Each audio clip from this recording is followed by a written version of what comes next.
تمیزدار لوگوں کے بیچ میں رہنا، تمیزدار لوگوں کے بیچ میں کھانا پینا کوئی کمال کی بات نہیں ہے۔ کمال تو یہ ہے کہ جن کو تمیز نہیں ہے ان کے درمیان میں رہ کے آپ کام کریں، وہ کمال کی بات ہے۔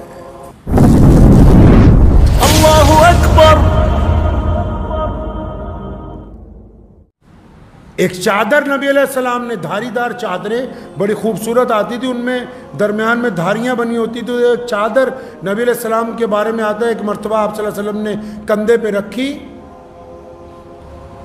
تو حضرت انس بن مالک رضی اللہ تعالیٰ عنہ فرماتے ہیں کہ آپ صلی اللہ علیہ وسلم کا جسم اتنا ملائم تھا کہ وہ جو چادر کندھے پہ رکھی، پیچھے سے ایک بدو آیا، دیہاتی آدمی مانگنے والا، تو آپ صلی اللہ علیہ وسلم جا رہے تھے تو اس نے پیچھے سے چادر پکڑ کے ذرا کھینچ دی زور سے، تو جب چادر کھینچی تو وہ اتنی زور سے اس سے کھنچ گئی کہ آپ صلی اللہ علیہ وسلم کے کندھے مبارک پہ ریشے پڑ گئے، یعنی چادر کے نشان پڑ گئے۔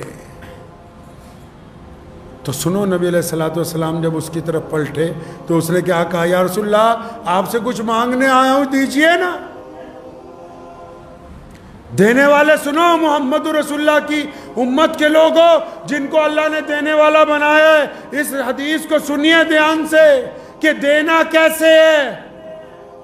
آج تو اگر مانگنے والا دروازہ ذرا زور سے کھٹکھٹا دے، گھنٹی ذرا تیز مار دے، تو اندر خان صاحب کو، اندر قریشی صاحب کو، اندر پٹھان صاحب کو، میر صاحب کو، ڈار صاحب کو، چوہان صاحب کو غصہ آ جاتا ہے کہ ذرا دیکھیے باہر کون ہے۔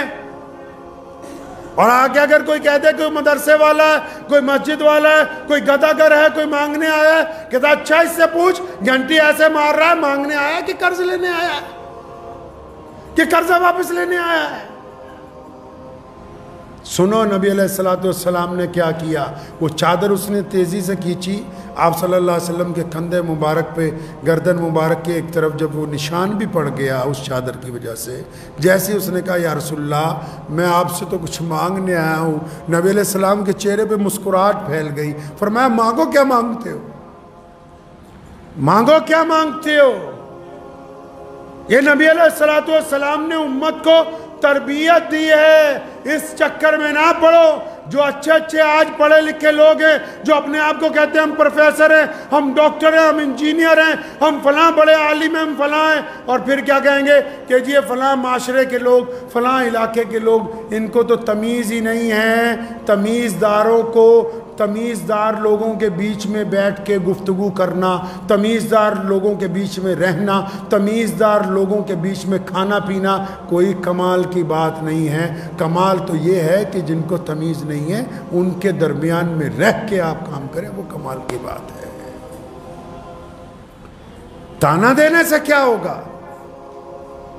برائی کر کے اپنی جان چھڑانا چاہتے ہو کہ جی ہماری قوم کو تو فلاں کام آتا ہی نہیں۔ آپ نے کیا کیا؟ قوم کے کتنے افراد کی تربیت کی، کتنے لوگوں کو تیار کیا، کتنے کے رموز کو درست کیا، کتنوں کے لب و لہجوں کو درست کیا۔ آپ کا کردار کتنی ہوا دیتا ہے کہ لوگ جس کو دیکھ کے یہ محسوس کر لیں کہ واقعی اسلام بہترین مذہب ہے۔ آپ پہلے اپنی گفتگو تو کر لیں۔ تو نبی علیہ السلام سے اس نے سوال کیا یا رسول اللہ مجھے کچھ بکریاں چاہیے۔ تو نبی علیہ السلام نے حضرت انس بن مالک کو فرمایا کہ فلاں پہاڑوں کے درمیان جو ریوڑ ہے نا، جو ہماری ملکیت ہے، وہ سارا کا سارا ہی اس کو دے رہے ہیں جس کی چادر کھینچنے کی وجہ سے جسم کو تکلیف پہنچی ہے، ان کو بھی عطا کر رہے ہیں۔ اور قربان جاؤں، نبی علیہ السلام نے جس دن مکے کو فتح کیا، سیدنا ابو بکر کہتے ہیں کہ اس دن میرے دل نے کہا کہ ابو بکر اتنا کریم رسول، اکرمہ نے آنا تھا۔ پتہ ہے کون ہے اکرمہ؟